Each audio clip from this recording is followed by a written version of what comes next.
But I think it should be fine. We're on time. We're on time. Okay. 45 minutes. Oh, sorry, 15 minutes. Oh, okay. But we're on time. Today I'd like to present to you WordPress plugin development. How many of you here actually develop WordPress plugins?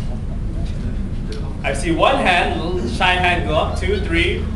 Okay, I see 4 high hands go up. But I bet all of you, sooner or later, you actually use WordPress plugins. You have no choice. You might want that AdSense plugin you wanted. You might want that Google Reader, the feeds. You might want your social sharing plugins. You'll all start requiring plugins. But the thing is, sometimes the plugins are enough. They just don't cut it. You need to extend it a certain way. So what can we do? The first step is we start building our own plugins. So I'm going to be talking about beginning WordPress plugin development. It's going to be a bit technical, but we're just dipping our toes, just very lightly, just dipping our toes into the water of some PHP code. Speaking to the mic? Okay. Yeah. All right. I'll speak into the mic. Okay. Let me see. Okay. So for all of you on laptops right now, you can actually download these slides right now. All you have to go to blog.aizat.com. /p is equal to 3729. So if you want these slides, you can get them now. There's a slight problem with SlideShare at the moment. It's not giving out the most recent one, but you can download the PDF and the ODF versions right now. Okay, I'm going to continue. Oh, the link is also on the hashtag WCMY. Okay, so my presentation is a Creative Commons license presentation. That means you can share, you can reuse, and you can build off my presentation. All pictures you see here are also Creative Commons licensed images. Please just reuse my stuff. And all I require you is just to give me attribution. Tell them that.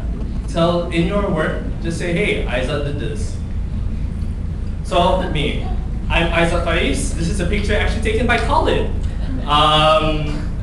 That's me. I'm a PHP developer. Ruby on Rails developer. I develop on lots of platforms. I'm a big free and open source guy. That roughly covers it. Okay, so the most important thing about doing WordPress plugin development, you need to know who your friends are. You need to know what resources are available. And we'll look into that. The first one is obviously the WordPress Codex. You can find it at codex.wordpress.org. If you visit the link I gave earlier for my website with the presentation, at the bottom is a list of URLs you can visit. These are the URLs are included here. So the first site is the WordPress Codex. This here has all the documentation you need to start off beginning your website. The next important thing is the WordPress plugin directory. For all of you here who use WordPress plugins before, you probably pulled it out from this website, or you do it internally via WordPress. The best thing about the WordPress plugin directory is it requires all your source code to be available and open. So you can just download any plugin and view the source code. This is a great learning tool for all of you. Yes, some of the source code may be a bit complicated, but at least it gives you a resource. And of course, the next best one is Google. Really, just Google it. There's a lot of documentation out there. A lot of people have written blog posts about this thing, how to create your own WordPress plugin. So, in WordPress plugins work via hooks. So what are hooks? David actually talked about it a bit earlier. Hooks are ways for you to integrate with the WordPress system. WordPress has a lot of hooks, and you can choose how do you want to integrate with WordPress via one of these available hooks. But there is something you need to know. Okay, so first of all, WordPress is the base. So if you're taking out Lego, you have this whole Lego set. You would put out the plane out, and that would be the base. And plugins are the blocks. So with that in mind, your hooks would be the pegs. So with all the plugins, with all the pegs available, you can choose how do you want to put in your plugin, how will it work with your system, and you can build your own Lego castle and your own WordPress system. So with this in mind, there are actually 2 kinds of hooks in WordPress.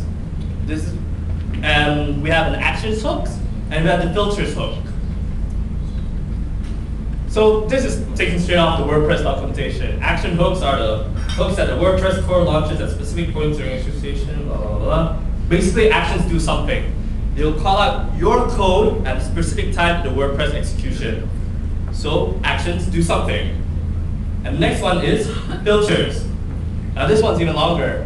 Filters are functions that WordPress passes through, blah, blah, blah, blah, blah. Filters, they transform. They'll take they'll be given a certain element, like say your content of your blog post, and they'll be transformed into something else. This will be defined by your plugin. For example, you may have some plugins which will change the content of your blog post, or you may have some plugins which will remove swear words, which will even translate content possibly. So the two things you need to remember.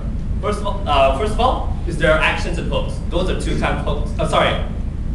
Actions and filters. Those are two kinds of hooks available.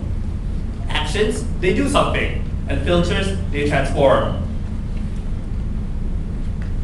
So, 1,133. This is a very impressive number. Why? Because that is the number of hooks in WordPress. That is a lot to go through. Which one do I use?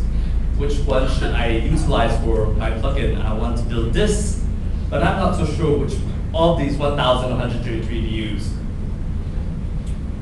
So that's the first problem we're going to face. You're going to start plugin development, but you don't know where to begin. You don't know which hook to use. There's way too many out there.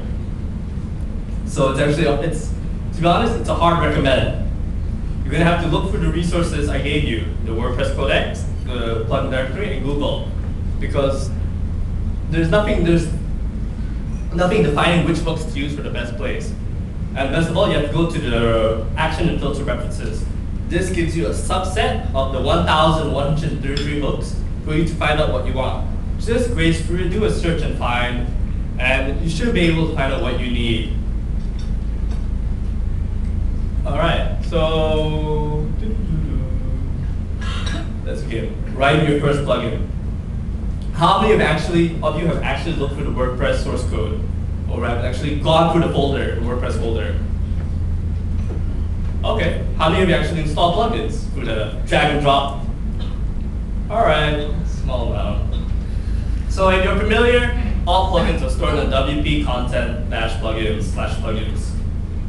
And all of your plugins are stored in there. And your plugin directory structure. So I'm going to imagine a plugin called my plugin. I'm going to store it in WP content/plugins, my plugin. And inside my plugin, you can possibly have three files. One is a README file, one is a screenshot, and one is the actual PHP code in it. And remember, always put this in the directory, or the directory/my plugin, because it makes it a lot easier to manage. And just a note, WordPress prefers dashes instead of underscores for spaces. So that my dash plugin. Okay, readme.txt. This is actually only useful for the WordPress plugin directory if you're publishing to there. So this would contain information such as documentation, description, installation, changelog, donation, links, tags, just descriptors about your plugin. Only useful if you're publishing to WordPress plugin directory. Likewise, the screenshot. Screenshot is only useful if you're publishing to WordPress plugin directory. So get straight to the code. Okay, so your plugin code. There are actually 4 parts to code.